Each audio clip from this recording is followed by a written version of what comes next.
سلام رفقا، خوبی؟ چه خبر؟ حال دلتون چطوره؟ امروز میخوایم بریم سراغ کل شق‌ترین ماه روی کره زمین. اگه گفتیم فروردین. آره، فروردین ماهی ها کل شق‌ترینن اینا. یعنی اگه بگی یه کاریو نکن دقیقا میره همون کارو میکنه. بعد خیلی راستگو روکن و بی پرده صحبت میکنن، کاملا بدون هیچ پوششی.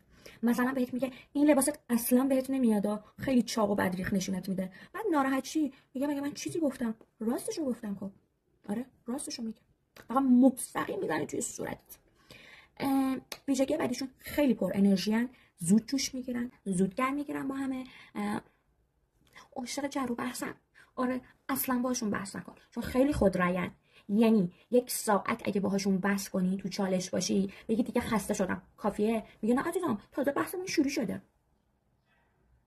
خب بگذاریم.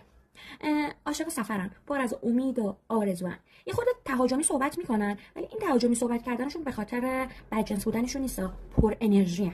آره، زود ناراحت میشن ولی زورم میبخشن. مثلا بعد دعوا میان یه ساعت دیگه میگن یه چایمون نشه. آره، عاشق رقابتن، حتی تو مارپله.